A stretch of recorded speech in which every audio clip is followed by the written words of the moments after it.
Iodine deficiency lowers IQ by 15 points. IQ determines the quality of life. If you have a lower IQ, life is just going to be a lot more challenging. Something like 10 to 15 points is the difference between struggling in class compared to getting straight A's. Essentially, it's thought that low iodine equals low thyroid hormones, which equals low IQ, because they are all linked. The thyroid is a butterfly-shaped gland at the front of your neck that determines a lot of physiological processes throughout the body, masters metabolism, growth, hormonal regulation, and cognition. I think most people should take a high dose of iodine, or at least up it, especially compared to the RDA. And before you come at me with pitchforks or say my mom doesn't love me, there's a reason why. Right now, as you are watching this video, in Japan, in mainland Japan, there's millions of people consuming 12.5 milligrams of iodine every single day to no ill effect, and honestly only positive effect, as Japan has some of the lowest rates of cancer in the developed world, some of the highest IQs in the developed world, and some of the longest lifespans in the developed world. So there's obviously something there. It's not promoting ill effect. If anything, it's promoting more radiant health, and that is what we're all about here. Iodine is a trace mineral that every single cell in the human body uses, not just the thyroid. Every single cell from your head to your toes.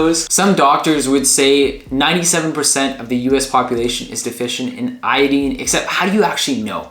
Essentially, an iodine deficiency is hypothyroidism, or the symptoms essentially perfectly correlate. Another reason why it is so important is that iodine is antagonistic to fluoride, which is a bona fide neurotoxin. And before you say fluoride is great for your teeth, maybe at best it has some slight positive effects for your teeth. Maybe. But at worst, it lowers children's IQ developmentally during a critical stage, which worsens their IQ in adulthood by around 10 points. Repeatedly, it shows up as a neurotoxin in 10 plus studies, and even a recent study in Canada. And what's interesting about this study in Canada is it was shown that safe levels of fluoride in the water is still a neurotoxin and still lowers IQ. It's kind of annoying too, because if you can imagine, you now have a lower IQ. You're now dumber than you were if there would have been no fluoride in the water anyways, which there shouldn't have been anyhow. And if you look at the history of fluoride, it's just a byproduct of a toxic process, which they managed to repurpose for dental products,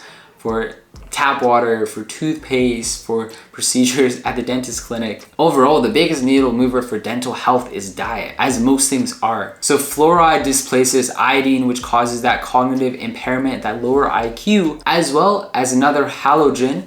Bromide does the same thing, which is why you see fire retardant, what is on furniture or carpets, lowers IQ too. So iodine is essential for the production of thyroid hormones, and displacing these toxic halogens, which can cause this thyroid malaise, subclinical or clinical hypothyroidism, which causes that intelligence decrease. And even for myself, I think as a kid, I used to swallow toothpaste just because it tasted good. It had that minty taste, and I was like, oh, this is good. As a kid, you don't realize that things that seem good can be bad. The man in the truck that's gonna give you candy is probably not a good guy. You probably should not go into his truck, even though it seems like a good thing. And now looking back on it, it probably made me a bit dumber, because as fluoride is neurotoxic, and especially when your brain's in that developmental period, and there was all that dendrite branching, that synaptogenesis, that neurogenesis. You know, fluoride bad, water filter good, but what water filter should you use? I personally use Zero Water, and this isn't sponsored or anything like that. I just found that they're the best. I was listening to a podcast by Max Lugavere, who he had a dentist on who was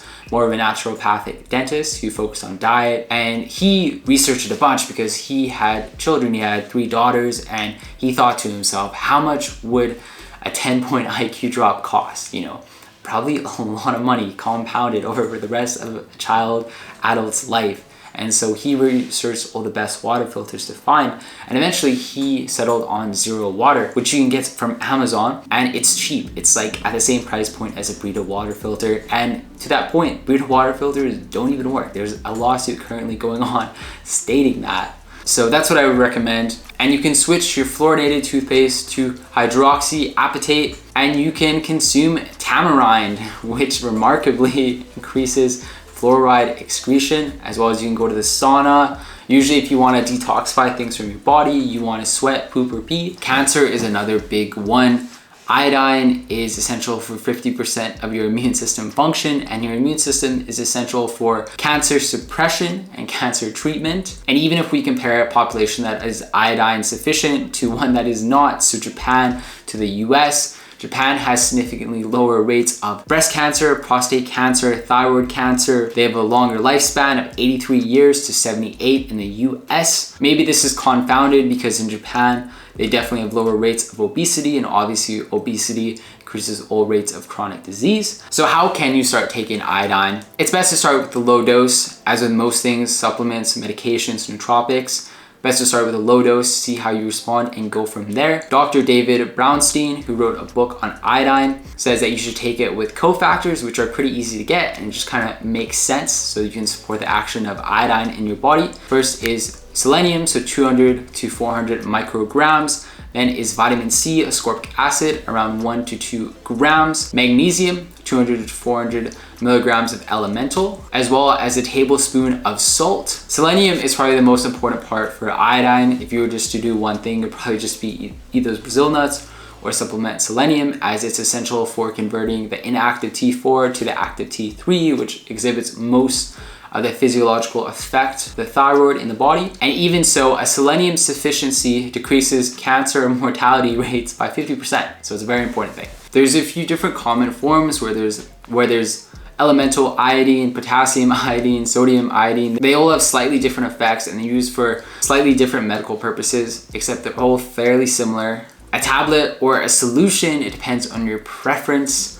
Tablets probably easier to take, except a solution you get more bang for your buck. You can't be allergic to iodine as it is an essential mineral, just like magnesium. And so the dose definitely makes a poison. And there's dose ranges ranging from 150 micrograms to the RDA all the way to 50 milligrams. So it's a wide range and it depends what side of the argument you are on. At the end of the day, it might be more risky to dose above the 150 micrograms, not because it's unsafe, not because it doesn't give you benefits, because it's going against the mainstream medical narrative. That being said, all of the iodine experts recommend around 12.5 milligrams to 15 milligrams daily until you hit a sufficiency, as it takes time to replenish an iodine status. I would say it's best to probably start a little bit lower. Start with 1 milligram to 2.5 milligrams, which works out roughly to a drop of a Lugol's 2% solution, which is pretty easy to do at the end of the day. Start off small because supplementing with iodine can lead to detoxification symptoms, and that leads to an excretion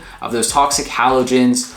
And you can actually do a little test as well, where if you drop some iodine on your arm and you notice a little patch forming, you can see how long it takes for that to get absorbed by your body. If it gets absorbed in under 12 hours, you have a fairly significant iodine deficiency. If it gets absorbed in 18, 24 hours, a little bit longer, your deficiency is not as severe. And so that can be a good test to play with, and you can do that for the months going on when you are supplementing with it. Obviously, it's not 100% valid, so keep that in mind. And so the original World Health Organization recommendation of 150 micrograms for the RDA came from a study in 1948 where they gave mice essentially radioactive iodine. So in this mice study, they gave them radioactive iodine, which naturally destroyed the thyroid. So it's not a surprise there. As well as this study was done 70 years ago, where we also used to think lobotomies were a good idea 60 years ago, so 10 years afterwards. So I would just take it with a grain of salt, which experts have. People that are way smarter than me have looked at it.